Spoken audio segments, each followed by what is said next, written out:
Alors, je vais essayer de te faire une démonstration de l'implémentation du LDAP. Donc là, j'ai un Redis Enterprise installé avec uniquement les comptes locaux. Donc quand je me connecte, si je vais regarder dans les contrôles d'accès, j'ai que le compte administrateur qui est moi, les rôles par défaut, les ACL par défaut. D'un point de vue ici, il n'y a rien de spécial. Au niveau LDAP, il n'est pas activé, j'ai pas de mapping et il n'est pas configuré. D'un point de vue LDAP, alors c'est pas un Active Directory parce que je peux installer du Windows, je peux installer Active Directory, mais je sais pas du tout administrer ce genre de choses et donc je sais pas du tout comment l'exposer, au format LDAP et tout ça. Donc j'ai fait un Open LDAP. Je vais me connecter à cet Open LDAP ici. Donc tout est configuré, mot de passe, hop, je me connecte.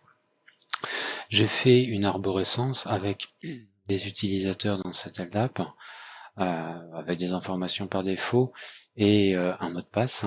Et puis ces utilisateurs, je les ai mis dans des groupes ici. Donc là, si on regarde, alors on peut regarder en fait les utilisateurs sont avec ce type de classe, d'objet.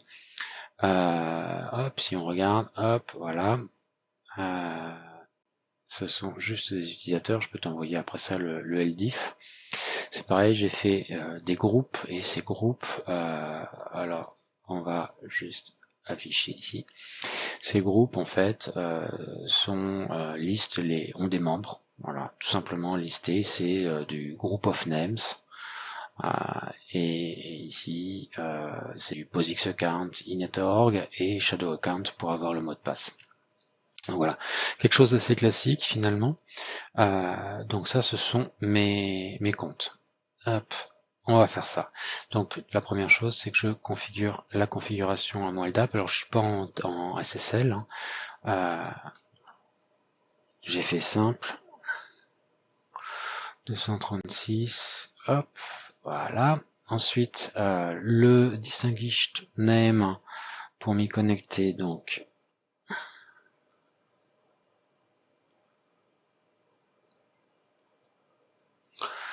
ça doit être ça. Hop. Hop. Voilà. Ensuite, je vais définir la requête pour me connecter à ce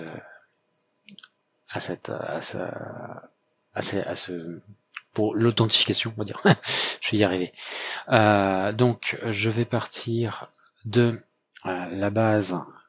Je viens de la copier. Alors, oui, c'est vrai que je peux faire comme ça. Hop, ici. Je viens de la copier depuis là. Le filtre pour identifier les utilisateurs, ça va être celui-là, et moi je vais aller chercher dans le subtree parce qu'en fait, étant donné qu'ici j'ai mis en base la racine de mon arborescence et que mes utilisateurs ils sont ici, donc je lui dis d'aller dans le subtree. Alors j'aurais pu mettre dc égale user, non c'est ou égale user, et puis pas mettre subtree. Bon, après ça c'est un choix, c'est parce qu'on peut avoir une arborescence d'utilisateur, une arborescence de groupe. Donc là, c'est pour trouver les utilisateurs à partir du mot de passe et donc les authentifier. Ensuite, maintenant, je vais faire pour pouvoir trouver les utilisateurs, enfin les groupes qui contiennent l'utilisateur, de manière à pouvoir ensuite attribuer des rôles au niveau de Redis.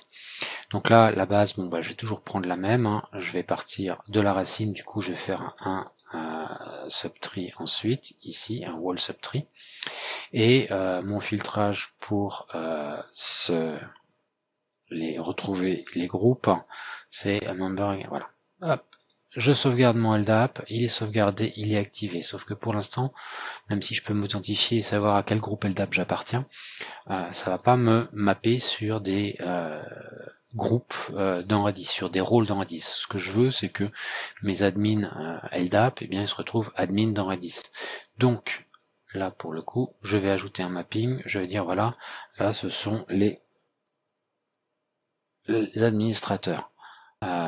Donc voilà, je lui donne un nom. Ensuite, où est-ce que je vais trouver mes groupes dans le LDAP? En fait, je vais les trouver ici. Et donc, je vais avoir ça. Et ce qui m'intéresse, moi, c'est le groupe admin. Je vais récupérer son DN. Et donc, toutes les personnes qui appartiennent à ce groupe dans le LDAP doivent se voir attribuer le rôle admin. je mets pas forcément d'email, d'alerte ou quoi que ce soit, je sauvegarde. J'ai un mapping.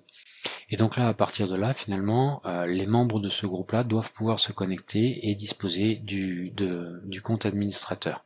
Alors on peut s'amuser à faire autre chose, on peut par exemple faire viewer et puis il faudrait définir d'autres rôles. Alors je vais me déconnecter, je vais tester immédiatement. Donc là, si je regarde ce que j'ai dans mon LDAP, dans les admins, j'ai Christophe et Philippe. Donc ici j'ai Christophe et Philippe. Alors je vais à tout hasard aller vérifier quand même que le mot de passe, j'ai pas de problème avec mon mot de passe. Donc moi ce qui m'intéresse c'est le vérifier. Je vais vérifier le mot de passe de Christophe. Et là je suis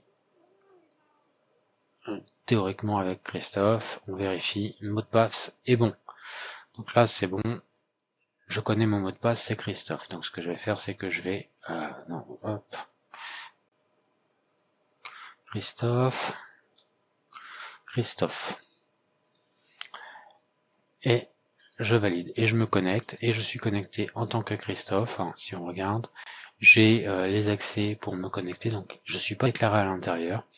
Mais j'ai le rôle d'admin, ce qui fait que bah voilà, si je veux, je peux créer une nouvelle base de données dans Redis. Voilà.